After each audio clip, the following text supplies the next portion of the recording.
Já,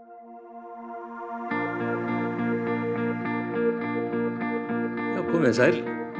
Þið sem heima sitjið og hafið áhuga á að kynna ykkur framhaldsnám við Háskóla Íslands. Um, ég ætla að kynna fyrir ykkur hérna sem sagt meistarnám í þjóðfræði fyrir ykkur sem heima sitjið og reyndar hérna fyrir kynningastjórann og upptökustjóra sem ég hef hérna fyrir framan mig. Ég ætla að fara lauslega yfir hvað þjóðfræði snýst og hvað meistaranámi snýst, hvernig námið er sett saman, gefa ykkur dæmi bæði námskeið á meistarastigi og meistaraverkefni, gefa ykkur svona smá innsýn inn í það alþjóðlega tengslanett sem við höfum við háskóla erlendis og ræða líka stuttlega inntökuskilyrði í meistaranámið.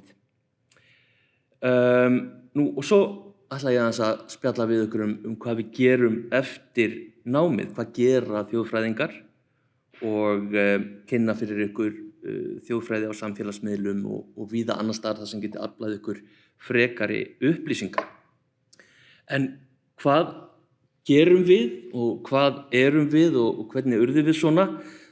Þjóðfræðin hún snýst kannski fyrst og fremst það að skilja og skoða daglegt líf og menningu, hversdagsmenningu á okkar dögum og áður fyrr og bæði í sögulegu og alþjóðlegu samhengi og alltaf með gagnrýnum hætti og í tilraun til þess að eiga í samtali við samfélagið og við samtíma okkar. Þannig að þjóðfræðinemar þeir læra mjög mikið að skoða umhverfi sitt og sjálfa sig, sitt eigið samfélag, alla þessar siði, venjur og viðmið, sögur og sagnir, heimilis- og atvinnuhættir, trú og tónlist, hátíðir, leiki, föt, matarhætti og það á við hér á Íslandi og allan heim. Þannig ef þið ætlið að taka eitthvert eitt orð frá þessari kynningu á þjóðfræðinni, þá það væntanlega hversdagsmenning, hvort sem við erum að tala svona þessa tjáðumenningu sem felst í því sem við segjum og gerum, eða í efnismenningu sem er föst fyrir framan okkur, hvort sem það eru hlutir, heimili, líkaminn, eða bara umhverfi okkar og náttúra.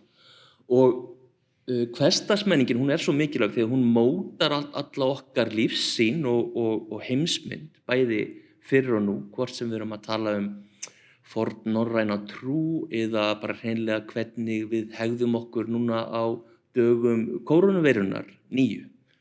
Og þetta er mjög í rauninni þarft og nauðsynlegt fag til þess að skilja umhverfi okkar og hvernig heimsmynd okkar verður til.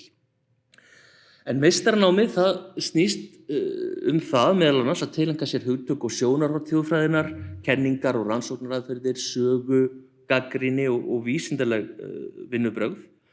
Og þið sem klárið meistaranámið í þjóðfræði, þið verðið auðvitað hluti af ákveðnu rannsóknarsamfélagi þjóðfræðinnar, bæði innanlands og utan og eigið að vera að rannsaka viðfangsefni sem kveikja í þeim og eru mikilvæg.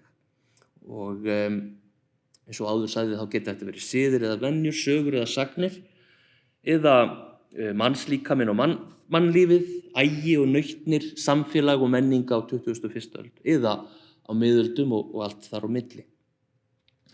Námið samsett sem sagt af 2 árum en það eru 2 meginleiðir. Það annars vegar rannsóknartengt meistaranám sem felst þá í meistararitgerð, fræðilegri meistararitgerð, en það einnig hagnýtt meistaranám sem felst í þessu samtali við samfélagið. Oft þá loka afurðin einhvers konar sýning eða heimildarmynd og við höfum upp á þau tæki að bjóða sem þið þurfið og aðstoð við að leysa slík verkefni, skila af ykkur einhvers konar hagnýtu verkefni í lok námsins. Félagsmannfræði og þjóðfræðideild, hún er svona tiltölulega lítil en spennandi deild þar sem við vinnum þétt saman. Þjóðfræðin er mjög þéttur og góður hópur og og myndar sterkt samfélag, ekki síst utan nýja meistaranema. Við höldum úti okkar málstofur reglulega og auðvitað heilmikið félagslíf líka. En það líka hægt að taka meistaranámið í fjarnámi og höfum gert lengi. Dæmi námskeið og meistarastigið fyrir utan málstofuna til dæmis alþýðumenning og fagurfræði hversdagsins, kenningar í félags- og mannvísindum, hagnýt þjóðfræði, eigindlegar rannsóknaraðferðir, þið lærið allar þessar helstu aðferðir sem kennt í félagsvísindum, en svo eru líka alls konar sértæk námskeið eins og námskeið matarhætti eða námskeið samband fólks og dýra, eða jafnvel hluti eins og þjóðfræði staðarins og menningararfur. Þetta endurspeglast líka í meistaraverkefnunum sjálfum, því þið sjáið að þau einkennast af mjög mikilli breidd, hvort sem það sprettur upp úr etnógrafíu eða þjóðsagnafræði eða einhvers konar þjóðlífsfræði, tónlist, sagnamennska, húmor, ferðaþjónusta og svona get ég haldið endalaust áfram.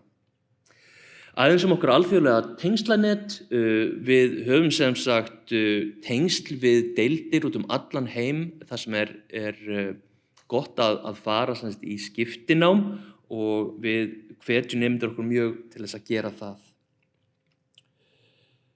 Inntökuskilyrði í námið eru BA-próf fyrst og fremst í þjóðfræði, en það getur líka verið úr öðrum greinum. BA-nám í þjóðfræði er auðvitað frábær grunnur fyrir meistaranámið, en margir nemendur koma með allt annan bakgrunn, til dæmis úr lögfræði, afbrotafræði og svo auðvitað tengdari greinum eins og mannfræði, sagnfræði, félagsfræði, íslensku. Eftir námið oft fara þjóðfræðingar í svona menningar- og menntageirann, fara að vinna á söfnum, fjölmiðlum, við ferðaþjónustu og nýsköpun. Fjölmargir fara út í þáttagerð eða kvikmyndagerð eða hafa gert stórar og miklar sýningar, en í grunninn eru þetta svo mikið til skapandi störf og námið hefur að þeirra sögn nýst þeim rosalega vel í svoleiðis störf.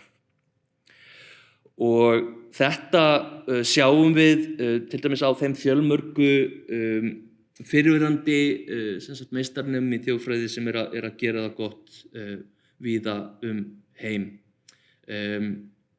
Er að vinna við viðburðastjórnun, jafnréttisskóla, á héraðssöfnum, sveitastjórnum, eru forstöðumenn menningarmiðstöða og svo má lengi telja.